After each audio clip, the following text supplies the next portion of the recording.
Olá!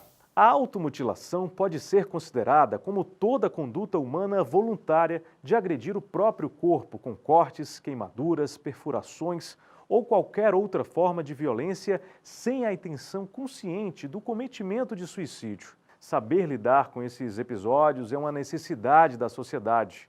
Por isso, a Secretaria de Gestão do Trabalho e da Educação na Saúde do Ministério da Saúde do Brasil e a Organização Pan-Americana da Saúde, em parceria com a Fundação Demócrito Rocha, colocam este curso à sua disposição.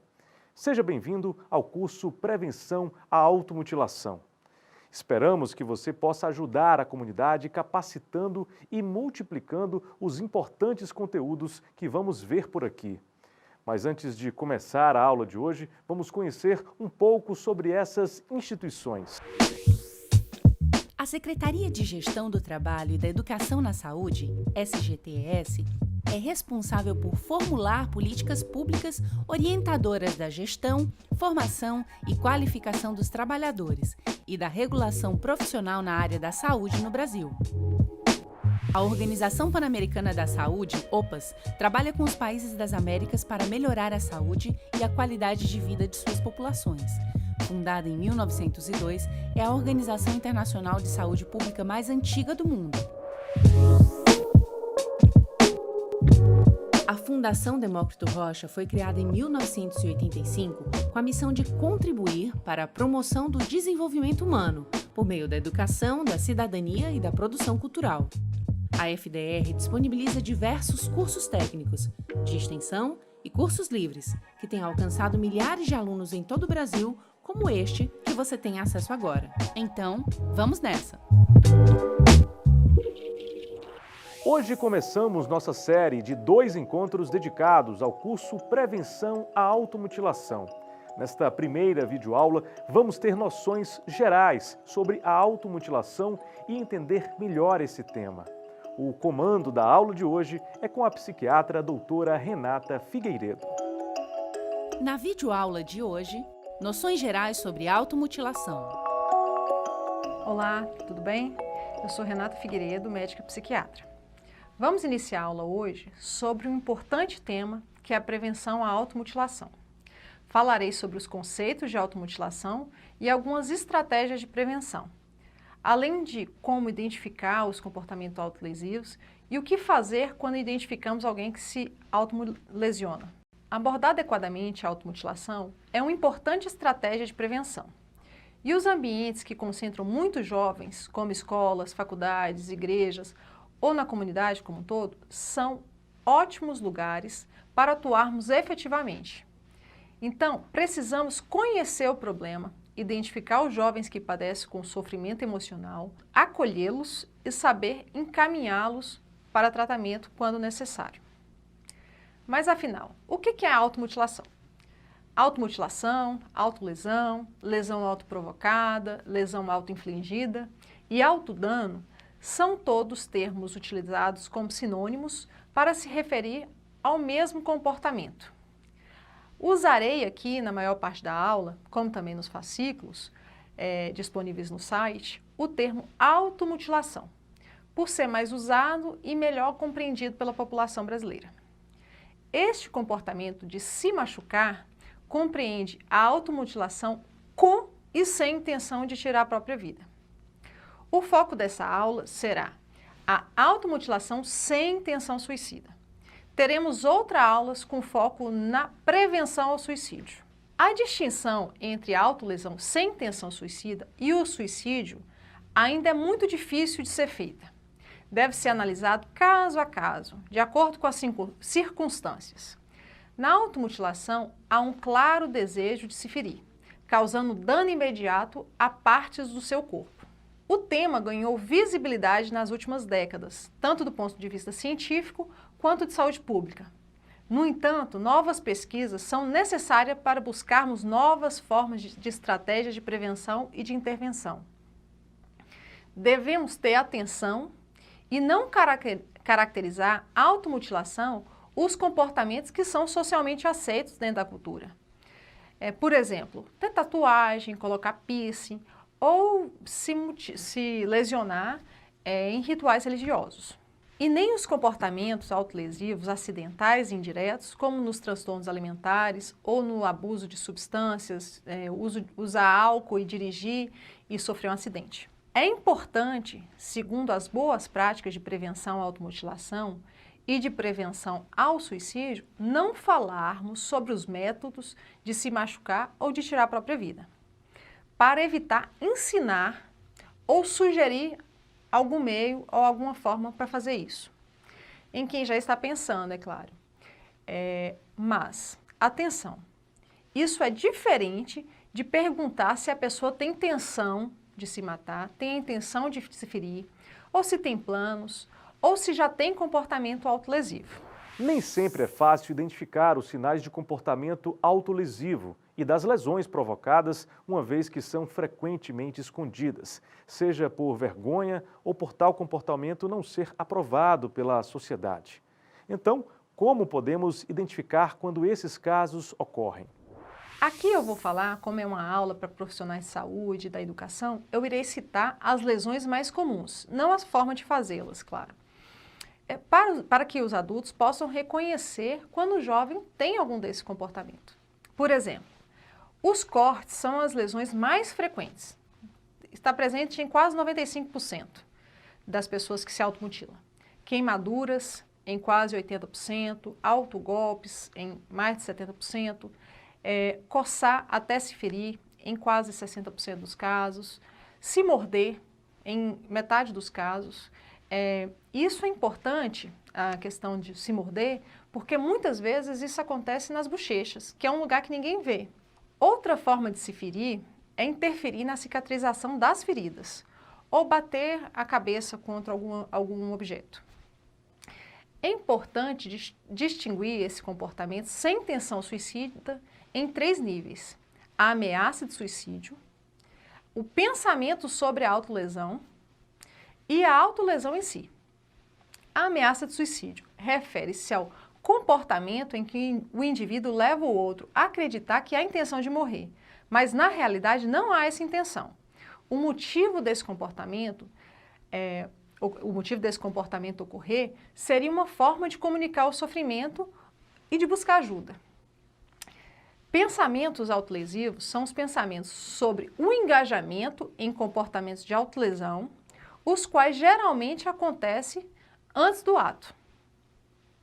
E a automutilação em si, ou a autolesão sem intenção suicida, é a automutilação que varia de acordo com a gravidade das lesões, que pode ser leve, quando as lesões ocorrem com baixa frequência e menor severidade, moderada, quando essas ocorrem com maior frequência e com a severidade um pouco mais grave, às vezes necessitando de auxílio do médico clínico, e grave quando a frequência e a severidade são muito altas, resultando em prejuízo para o indivíduo.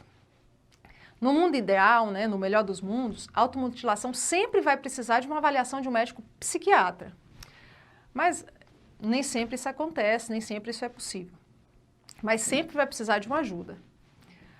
A prática da automutilação é um fenômeno prevalente entre os jovens.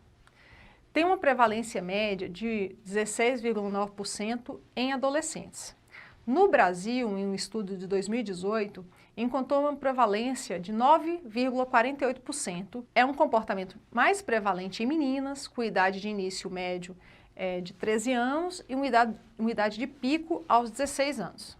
A prevalência reduz nos adultos, sendo de aproximadamente 6%. Só que na população brasileira adulta, a gente não tem esses dados porque há pouquíssimas pesquisas nessa área. Mas, apesar de já ser grande as taxas, provavelmente as verdadeiras taxas de automutilação na comunidade são bem maiores, em função de muitos jovens ocultar seus ferimentos e nunca receber cuidados clínicos para a sua saúde física e sua saúde mental, gerando subnotificação dos casos. Por que as pessoas se automutilam? A automutilação é um fenômeno bem complexo. As pessoas podem fazer por razão tanto intrapessoal, que ocorre entre 81% a 96% das vezes, e interpessoal, interpessoal. O que isso quer dizer? As duas principais funções da intrapessoal são o alívio da dor emocional, né, que seria aliviar momentaneamente o sofrimento e esquecer a situação que provocou esse sofrimento, situação que não foi encontrada uma alternativa para lidar com tamanha dor.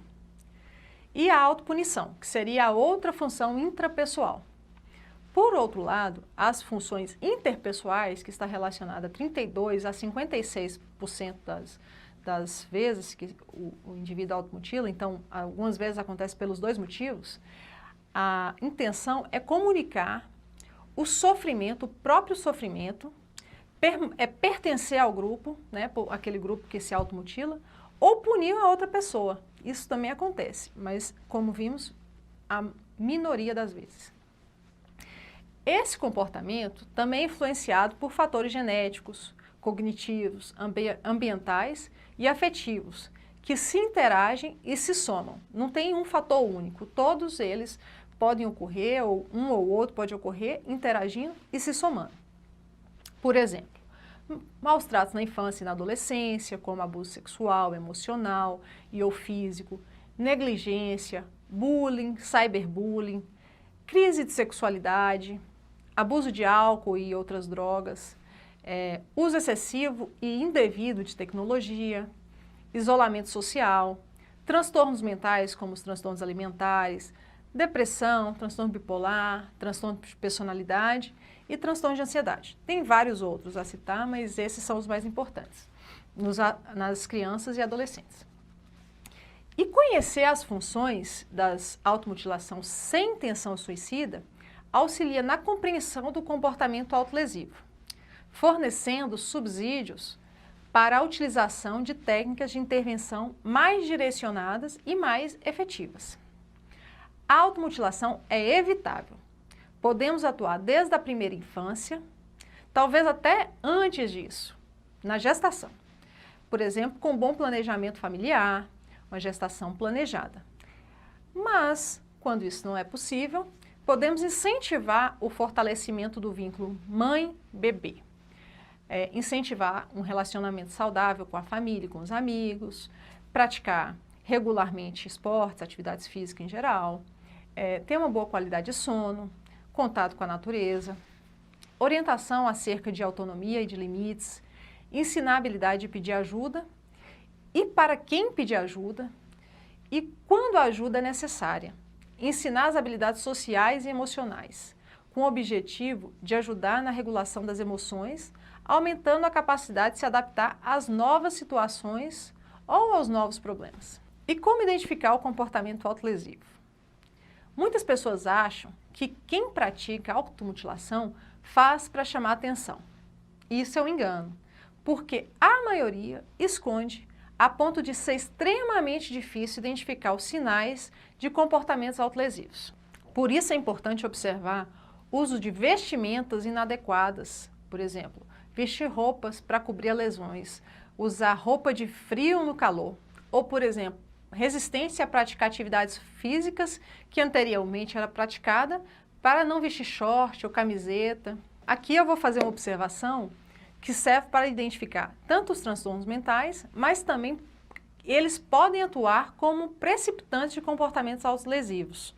Por exemplo, é preciso estar atento a fatores psicossociais, como isolamento social, impulsividade, irritabilidade, agressividade, baixa autoestima, autocrítica exagerada, autocobrança excessiva, falta de motivação, alteração do sono, dormir quando todo mundo está acordado e vice-versa, transtorno alimentar, que pode ser observado na rotina alimentar.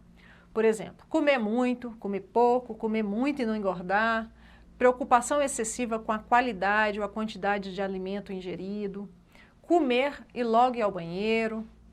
Isso tudo tem que chamar atenção para um possível transtorno alimentar que pode levar a uma automutilação.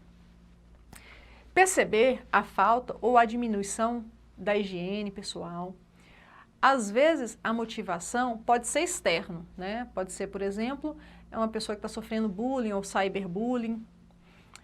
a falta de afeto e de atenção da família, a falta de reconhecimento e valorização. Agora que você compreendeu como identificar os casos de automutilação, precisamos saber como deve ser o tratamento destas pessoas. Uma vez que identificamos essas alterações de comportamentos e até mesmo casos de automutilação, o que fazer? Primeiro é proporcionar ao jovem um ambiente acolhedor, tranquilo, afetivo, sem fazer críticas e julgamentos. E sem tirar conclusões precipitadas. A pessoa que se automutila muitas vezes faz porque tem dificuldade em lidar com conflitos emocionais e a automutilação foi a forma não bem adaptada ou mal adaptada que ela encontrou para obter alívio da angústia. Segundo, deve-se estabelecer uma relação de confiança e respeito, com um bom diálogo, demonstrando atenção, preocupação, carinho. Uma outra conduta apropriada é demonstrar que existem outros meios para a resolução de conflitos, como procurar tratamento psicológico, psiquiátrico. E não podemos esquecer da rede de apoio familiar, dos profissionais de saúde, da educação, dos amigos. E essa rede é fundamental para o tratamento e a recuperação. A partir do momento em que este indivíduo é acolhido, ouvido e começa a dividir suas preocupações e angústias, ele passa a se sentir mais seguro, confiante e isso influencia muito a melhora do seu estado emocional. Não se deve deixar de dar atenção a esses jovens, ainda que se trate de lesões leves e superficiais, aparentemente sem risco. E o que devemos avaliar? Principalmente as causas relacionadas a esse comportamento. Além disso, é importante observar alguns aspectos como histórico e evolução do comportamento autolesivo, métodos utilizados, severidade das feridas, uso excessivo de internet e risco de suicídio. Não reagir ao episódio de comportamento autolesivo com pânico, exagero, repulsa, espanto, gritos, chantagens, isso não resolve. Não se deve expor publicamente quem se automutila, mas também não se deve demonstrar interesse excessivo no comportamento autolesivo, como pedir para ver as feridas, fazendo com que a pessoa reviva detalhes aquele momento que ela sofreu já quando se automutilou. E o que a gente pode fazer para prevenir? A ideia é prevenir o maior número de fatores de risco e aumentar os fatores protetivos. Por exemplo, a gente pode ensinar habilidades para impedir o surgimento de comportamento em pessoas vulneráveis e propensas à prática, como jovens com pouco mecanismo de adaptação, aqueles jovens pessimistas, inseguros, impulsivos, que têm uma distorção da imagem corporal, baixa autoestima, instabilidade emocional, os que padecem de transtornos mentais, tratá-los, os que sofreram traumas como negligência, abuso em geral, devem ser tratados e aí, consequentemente, prevenir a autolesão. Para a prevenção também é fundamental tratar a família que tem uma dinâmica ruim, por exemplo, que tenha pessoas que tenham dependência química ou que tenham violência, que sofrem violência doméstica. A família é muito importante na relação e no tratamento desses pacientes, dessas crianças e jovens. É preciso abordar estratégias para o reconhecimento de pedidos de ajuda e oferecer tratamentos psiquiátricos e psicológicos. Destaco aqui a importância da psicoeducação, de grupos de apoio que oferecem suporte a pessoas em estado de vulnerabilidade. E como fortalecer os fatores de proteção? Então, melhorar o relacionamento familiar e o suporte social, estimular um estilo de vida saudável, as boas relações interpessoais e de grupo.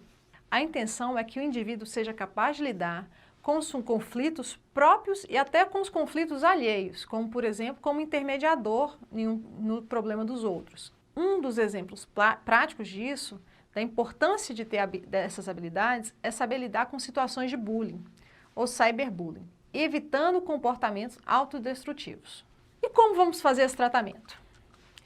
Em qualquer episódio de comportamento autolesivo, é necessário saber lidar com a situação e com o problema. O comportamento autolesivo não é um diagnóstico, provavelmente é um sintoma que pode ser de qualquer transtorno psiquiátrico e até pode nem ter um transtorno psiquiátrico. O tratamento deve ser aplicado individualmente e em conjunto com os outros diagnósticos que possam existir, com uma equipe multidisciplinar, interprofissional, para que o tratamento seja englobando intervenções psicoterápicas, farmacológicas, com a participação de múltiplos agentes sociais, como os pais, outros familiares, educadores, profissionais da saúde e um ambiente estruturado. Lembrando que é preciso ter uma postura isenta de juízo moral, proporcionando ao indivíduo e sua família um espaço seguro para que todos falem e expressem suas dificuldades. É preciso voltar o olhar para o indivíduo e a família. Nesse ponto, a psicoeducação orientada para ambos é fundamental. Além disso, se a família precisar, ela também deve receber esse suporte psicológico e psiquiátrico, para que tenha estrutura emocional para lidar com a situação complicada. Então, eu vou deixar para falar mais sobre a abordagem prática de prevenção e de intervenção no nosso próximo encontro. Até lá! É hora da revisão. Hoje compreendemos o termo autolesão e descobrimos que sua prática pode estar conectada a diversos outros fatores sociais, emocionais, psicopatológicos, etc. Compreendemos também como identificar o comportamento autolesivo através de diversas pistas que os praticantes da autolesão nos dão. Precisamos ficar atentos. Descobrimos também como prevenir e como tomar atitudes que possam realmente ajudar. A intenção é que o indivíduo desenvolva uma resiliência emocional e social, aprenda a lidar com os conflitos e desenvolva estratégias de enfrentamento para lidar com situações de estresse. Conhecemos também as diversas terapias que podem ser utilizadas para reduzir os danos do comportamento autolesivo. Chegamos ao final desta videoaula. Temos uma segunda aula sobre esse tema, onde vamos falar sobre uma abordagem prática de prevenção e de intervenção nos casos de automutilação. Acesse o seu ambiente virtual de aprendizagem para utilizar nosso material complementar sobre este tema e se aprofunde ainda mais. Até o nosso próximo encontro!